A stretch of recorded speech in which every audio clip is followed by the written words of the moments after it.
Agility halter is developed by the horse whisperer out in California. His name's Monty Roberts, and it has to fit a certain way.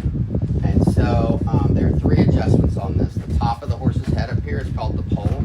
The strap that goes over the top of the pole is called the pole strap. Okay, that has an adjustment. That's just like any regular web halter. This is called a web halter. Okay. The other adjustment is here across the nose, and the other one's down here under the chin.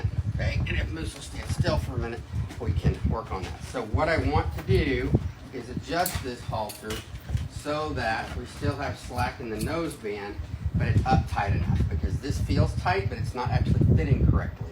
We want a right angle or 90 degrees from this point here to be right next to this bone on the horse's face. We call it the facial crest, okay? People call it the cheekbone. The cheekbone's really back here, so this is the facial crest. And so what we're gonna do, because there's a lot of room here, I'm gonna let this out a couple of notches, and we're gonna push the halter back some, and then I'm gonna take it up, pull this back behind his chin because it wouldn't fit back there, and I'm gonna take it up another couple of notches.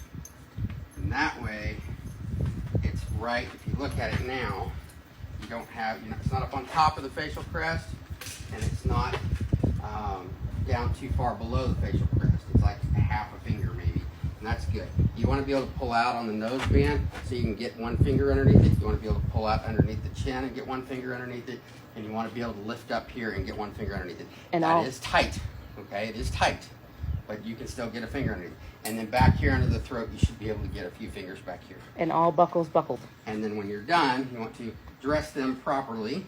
They should have all their buckles buckled, because if they run up against something, they can undo it. But see how there's still room here to be able to pull this away from the nose? Can everybody see that? So if you clip on here and you put the pressure on them, they're going to back off the pressure. Okay? If you pull this way, they're going to come off the pressure. It teaches them intrinsically, so in other words, they teach themselves that when the pressure hits them, they stop and move off of it. Moose is going to push into it a little bit, and I'm going to ask you to back up a little bit.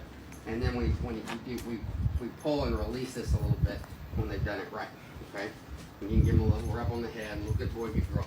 But really, the only true reward he gets from this is the release of pressure. So if you push back and it backs off, it automatically releases on its own. But you pull it out a little more, and it'll release all the way. Make sense?